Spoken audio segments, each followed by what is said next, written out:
Seigneur, nous te sommes infiniment reconnaissants pour ton amour et ta bonté que tu as renouvelé en chacun de nous par le souffle de vie. Merci de ce que tu nous permets de pouvoir reprendre espoir, espérance, quelle que soit la situation dans laquelle nous avons été hier, quels que soient les moments tristes, difficiles, douloureux que nous avons eus hier. Nous avons cette conviction que toi qui es notre Dieu, en renouvelant ton souffle au-dedans de chacun de nous, tu nous permets de vivre une vie qui est totalement différente de celle que nous avons vécue hier. Tu renouvelles ta bonté chaque matin et nous savons que ce matin, nous croyons que ce matin, c'est un autre jour, une autre vie, une autre destinée, car telle est ta volonté. Alors nous te sommes infiniment reconnaissants et nous nous empressons de nous nourrir de la parole de vérité qui sera notre lumière, qui sera notre lampe sur le chemin de notre vie aujourd'hui. Nous sommes une bénédiction pour toutes les personnes qui vont nous côtoyer, car toi qui vis au-dedans de nous, tu es bénédiction. Que ta perfection seule nous accompagne, à l'intérieur de nous et à l'extérieur, afin que ton nom soit glorifié et que nos vies soient parfaites. Que la louange et l'adoration te reviennent en Christ Jésus. Amen. Shalom, shalom bien-aimés. C'est un merveilleux jour qui est devant nous. Nous bénissons le Seigneur. Je prie que cette journée soit meilleure pour toi qu'hier et que chaque jour tu découvres l'amour de Dieu qui se renouvelle chaque matin dans la vie de chacun de nous. Ne désespère pas, ne perds pas courage, car c'est dans ces moments où tu sens que tu as envie de baisser les bras, que tu as envie de mettre le genou à terre. C'est dans ces moments que tu dois te dire, derrière ces épreuves, derrière cette situation, derrière cette vie, il y a la gloire de Dieu. Je tiens bon et j'avance. C'est ma prière pour toi. Et dans ce même ordre d'idée, je voudrais te partager ce verset de Philippiens 3, verset 13. Frères et sœurs, je ne me considère pas moi-même comme ayant saisi, mais je fais une seule chose, oubliant les choses qui sont en arrière et tendant vers les choses qui sont en avant. Oubliant les choses qui sont en arrière et tendant vers les choses qui sont en avant. L'une des leçons très importantes à apprendre de l'apôtre Paul, c'est son attitude envers le souvenir du passé. Donc s'il y a quelque chose, la première des choses que tu dois saisir dans la vie et dans le témoignage de l'apôtre Paul, c'est cette capacité qu'il avait et qui nous communique dans ses écrits à oublier le passé, les souvenirs du passé. Il en parle régulièrement. Il dit la seule chose que je fais, c'est oublier les choses qui sont derrière moi. Malheureusement, on ne peut pas avoir quelque chose de nouveau.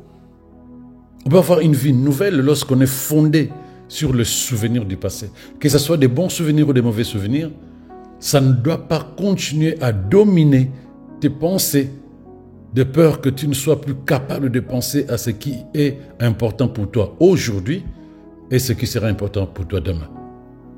Les bons souvenirs te rendent nostalgique et incapable d'avancer en disant peut-être que hier j'avais eu 5, mais que demain j'aurai 10. La nostalgie à cause de ce que tu as vécu de bon te rend rêveur. Tu n'es plus acteur, tu n'es plus efficace pour gérer le présent et préparer l'avenir. En revanche, le regret, la tristesse par rapport aux événements du passé te vide de toute l'énergie, de toute motivation qui pouvait t'amener à te dire « Allez, j'avance ». Chaque jour, de mieux en mieux. L'apôtre Paul dit, j'oublie tout ce qui est derrière moi. J'oublie les souvenirs de mon passé. Je cours vers les choses qui sont en avant. Je travaille et je tends mes pensées, mes paroles, mes actions vers les choses qui sont devant moi. Rien de ce qui est derrière qui peut gérer ta vie si tu ne vas pas toi-même aller chercher, mettre dans tes pensées et commencer à agir par rapport à ce qui est dans tes pensées. Mais si c'est des choses anciennes, ça ne va pas régler ton problème du présent. Donc c'est une vraie leçon que l'apôtre Paul nous donne là, en disant, moi, je ne dis pas que j'ai fini. Non, je n'ai pas fini. Mais je ne vais pas continuer à trimballer mon passé et les souvenirs du passé qui vont impacter négativement mon présent et qui risquent de m'empêcher même de me préparer pour l'avenir. Qu'est-ce que je fais? Je me tends vers l'avenir et m'investir pour les choses qui viendront demain. Mais n'oublie pas qui il était avant. Avant sa conversion, il a persécuté, il a emprisonné et même participé au meurtre des croyants. Tu connais l'histoire de l'apôtre Paul. Il était nuisible à l'Église. Il était nuisible à l'Église. C'est une personne dangereuse. Rien que son nom terrorisait beaucoup de chrétiens à ce temps-là. Donc s'il y a quelqu'un qui devait se qualifier, pour ainsi dire, être mentalement et émotionnellement traumatisé par son passé, ça devrait être lui. Parce que dans ses souvenirs, il sait combien de personnes qui ont souffert à cause de lui. Il sait combien de personnes qui ont perdu la vie à cause de lui. Il sait combien d'orphelins que ses actions ont créé. Il sait combien de veuves. Il sait combien de personnes ont perdu enfants, père, mère à cause de lui. Il sait combien de mariages se sont brisés à cause de lui. S'il devait garder ses souvenirs du passé, il ne pouvait pas être ce qu'il est aujourd'hui, c'est celui que nous connaissons aujourd'hui. Parce qu'avec tout ça dans son esprit, tout ça dans ses pensées, ça ne pouvait pas le rendre efficace pour être instrument puissant entre les mains de Dieu. Donc mentalement et émotionnellement, il devait être traumatisé. Il devait suivre des psys partout, chercher à être suivi. Il ne serait pas ce qu'on sait de lui, l'apôtre Paul. Il ne serait pas ce que nous connaissons de lui. Mais il ne s'est jamais laissé limiter ou entraver par les souvenirs de son passé. Non. Il en était même venu à réaliser que les souvenirs du passé ne valaient pas la peine d'être conservés par rapport au futur plus grand qu'il avait en Dieu. Bien-aimé, la seule manière d'avancer dans la liberté, dans la joie, dans la paix, c'est d'oublier les bons et les mauvais souvenirs. Les bons, tu rends grâce à Dieu. Les mauvais, tu rends grâce à Dieu. Tu dis, ok, maintenant, je tourne la tête vers les nouvelles, les nouveaux projets que Dieu met sur ma route et vers ma destinée, celle que Dieu a disposée pour moi depuis le commencement des temps. Je suis passé par des moments difficiles, je rends grâce à Dieu, je ne suis pas mort. J'ai souffert par des situations autour de moi, je rends grâce à Dieu, ça m'a fortifié. Ça m'a fait croître. Ça m'a permis de comprendre. Et je rends grâce à Dieu pour les bons moments que j'ai eus dans mon passé. Mais je sais que s'il a fait ça dans mon passé, il fera davantage dans mon futur. Donc je ne reste pas derrière.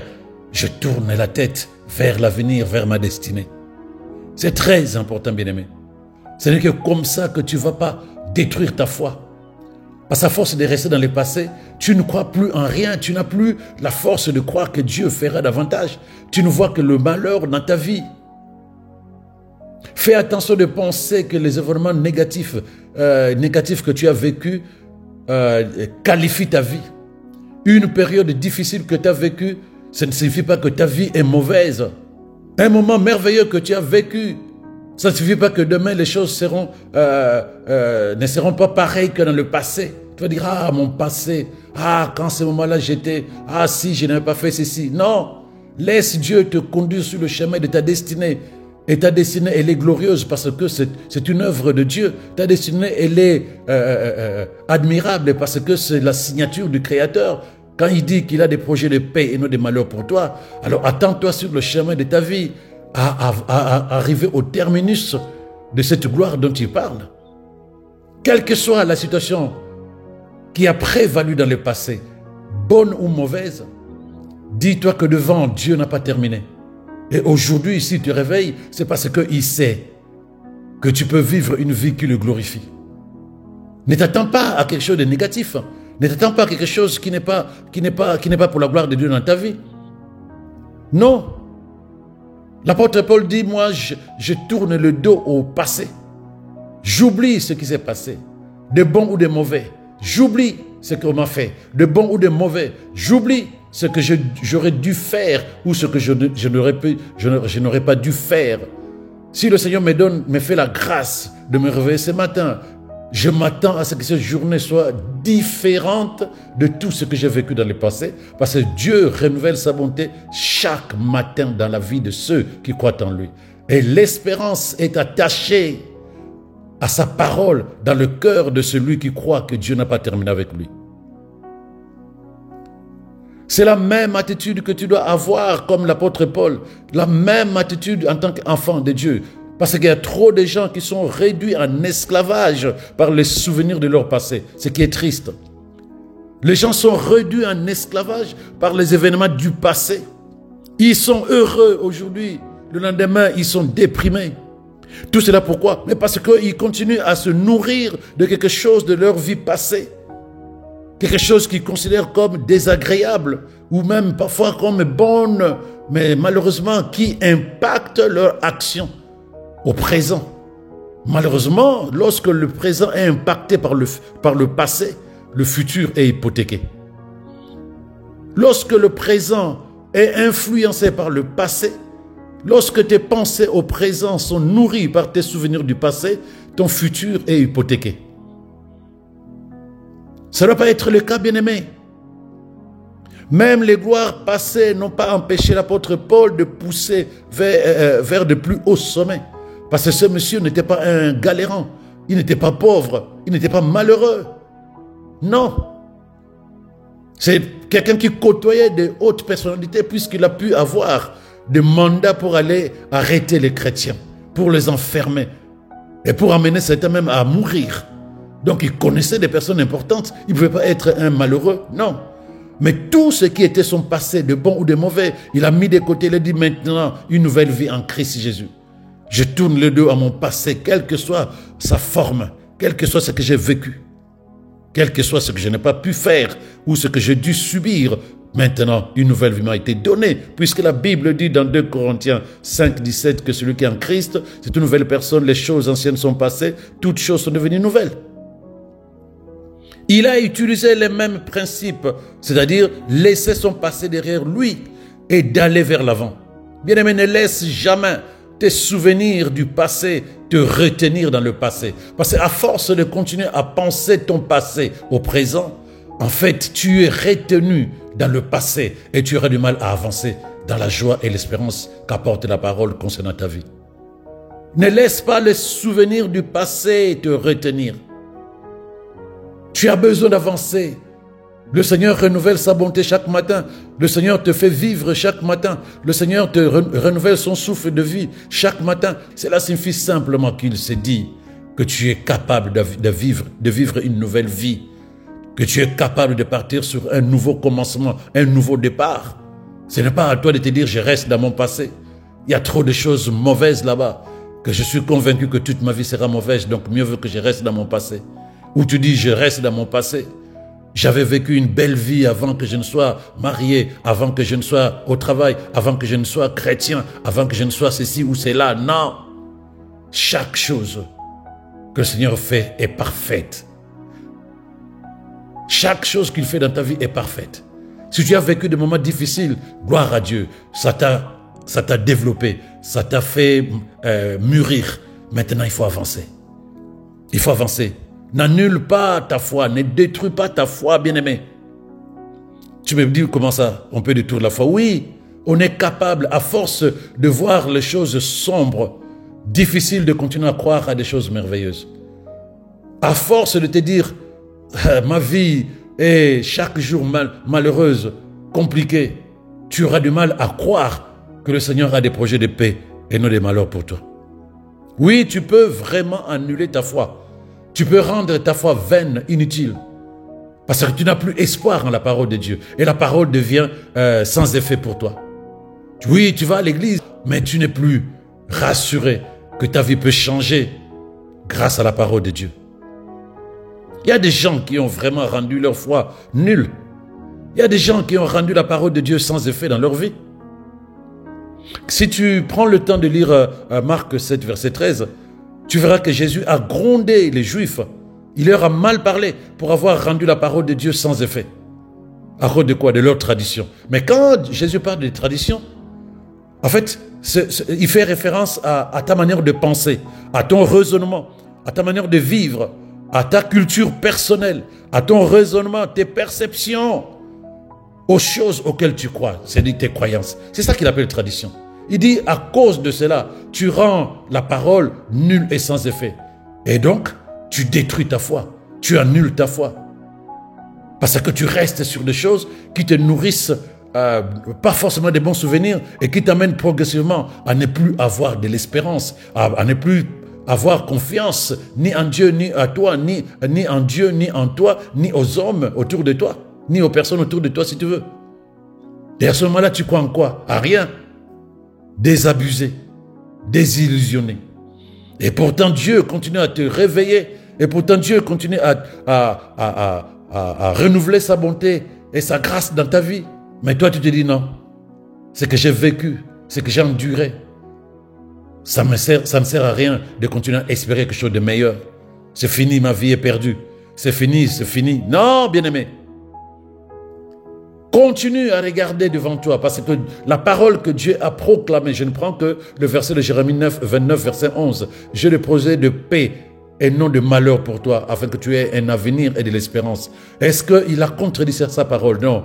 Maintenant, tu es passé par le feu, tu penses que toute ta vie sera le feu. Ce n'est pas la pensée de Dieu. Tu es passé par les eaux, même si tu as bu la tasse, tu penses que toute ta vie sera boire la tasse. Non, ce n'est pas la pensée de Dieu. Alors, cale-toi sur la pensée de Dieu. Laisse ton passé derrière toi. Ne fais pas que la parole ne soit plus quelque chose qui t'excite pour te réveiller le matin avec excitation, te coucher le soir avec empressement en disant « Demain c'est un autre jour, avec Dieu je ferai des exploits ». N'annule pas ta foi, ne détruis pas ta foi à cause de ce qui s'est passé.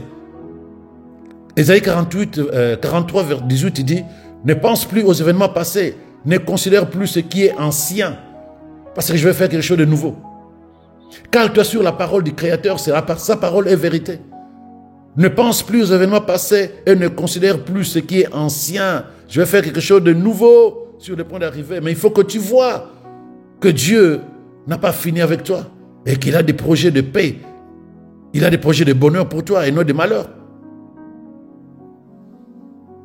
La tradition dont parle Jésus dans Marc 7, 13, c'est ce que je disais tout à l'heure, la manière de penser, la manière de vivre, ta culture personnelle, tes perceptions, ton raisonnement, tes croyances.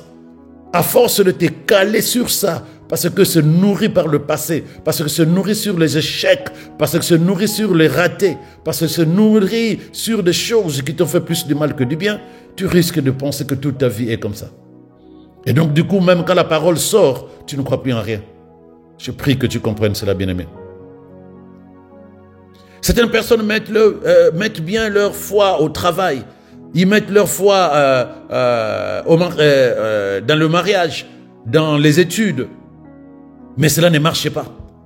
Pour la simple raison que la parole n'a plus de puissance dans leur vie. Ils prient pour aller au travail. Elle prie pour son mariage. Elle prie pour ses études. Mais rien ne marche tel que la parole dit que non, tu seras la tête et non la queue. Pourquoi? Parce que malgré les prières, la foi qui va prendre les choses de Dieu pour les amener dans le monde physique ne fonctionne plus. La foi qui va aller chercher des bénédictions divines et la gloire de Dieu ne fonctionne plus. Parce que cette foi a été nourrie de mauvais souvenirs.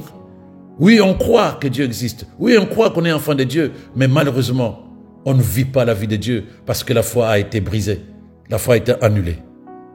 Ce qu'ils devaient faire, c'est quoi? Changer leur tradition, c'est de changer ton raisonnement, change ta manière de penser, de faire des choses, de comprendre la vie. Adopte un nouvel état d'esprit, bien-aimé. La mentalité de la sagesse de Dieu, la mentalité de la sagesse de Dieu qui te donne de l'espérance en disant non, ça peut fonctionner demain mieux que hier. Je me cale sur la vérité de mon Créateur qui me dit qu'il n'a pas terminé avec moi, qu'il a des projets de paix et non des malheurs pour moi, que j'aurai un avenir et de l'espérance. Ne fais pas confiance à tes propres œuvres. Si tu penses que tu es en bonne santé, si tu penses que tu réussis et que tu es béni simplement parce que tu fais bien certaines choses, parce que tu es intelligent des papiers, parce que tu es belle de visage, parce que tu es fort de corps, dis-toi que ces deux erreurs, c'est de la séduction. Parce que lorsque ta foi est brisée vis-à-vis de la parole de Dieu, tu commences à te fier à toi-même, à tes relations, à tes capacités physiques. Tu n'as plus confiance en la parole de Dieu et tu te dis, je peux m'en sortir sans Dieu. Erreur. Peu importe combien de fois, bien-aimé, combien de fois et combien de temps tu as souffert. Peu importe, ne rumine pas le passé, rumine la parole de Dieu. Ce qui s'est passé, tu ne peux pas le changer. Ne consacre pas ton temps là-dessus. Tu perds de l'énergie, tu perds du temps. Ton futur est plus grand que ton passé, bien-aimé. La Bible dit, le sentier du juste est comme une lumière éclatante qui brille de plus en plus jusqu'au jour parfait. Ça, c'est Proverbe 4, 18. Le sentier du juste est comme une lumière éclatante qui brille de plus en plus jusqu'au jour parfait. Attends-toi au jour parfait. Attends-toi au jour parfait. Dieu n'a pas terminé. En tant que chrétien, ton histoire ne devrait pas être autre chose qu'une vision tournée vers le haut, vers l'avant. Tu es né pour passer d'un niveau de gloire à un niveau supérieur, bien-aimé. Voilà pourquoi aujourd'hui, tu dois te libérer de ton passé. Ne permets pas que le souvenir du passé te retienne dans le passé, alors que tu as une vie à vivre épanouie dans le Seigneur. Tu ne peux rien changer. Avance.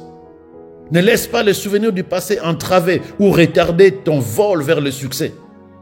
Commence à te nourrir de la parole de vérité. Nourris-toi de la parole de vérité et tu verras que tu vas renouveler l'espérance à l'intérieur de toi. Cela peut sembler difficile, je le sais, au début parce que il y a cette résistance. Parce qu'il y a ces habitudes que tu as prises de regarder plus le passé que de préparer l'avenir ou de vivre le présent. Donc forcément, au départ, c'est un peu difficile. Mais rappelle-toi qu'en tant qu'enfant de Dieu, rien n'était impossible. Rien n'était impossible. Que le Seigneur t'amène à discerner cela et d'avancer avec de nouvelles attitudes et de nouvelles perceptions. Je vais lever la voix, nous allons prier ensemble. Père, je te suis infiniment reconnaissant en Christ Jésus de ce que tu nous as permis de renaître en lui et de nous attendre à une vie différente de l'ancienne vie. Je crois et confesse que le Saint-Esprit qui est en chacun de nous rend témoignage de notre identité et de notre nature divine. Oui, bien-aimé, tu es enfant de Dieu. La vie de Dieu coule en toi et te remplit de force, te remplit d'assurance, te remplit d'audace devant les épreuves. Ne baisse pas les bras. Dieu est fidèle.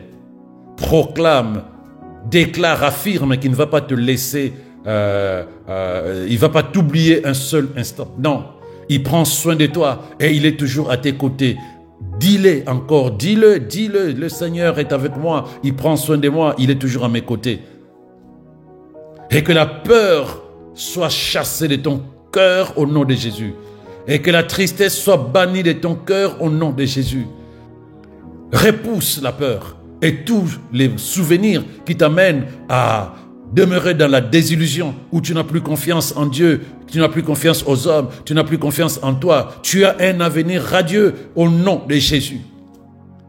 Je lève ma voix pour que la confiance soit restaurée à l'intérieur de toi. Confiance en l'avenir, confiance en Dieu, confiance en toi-même, confiance au prochain.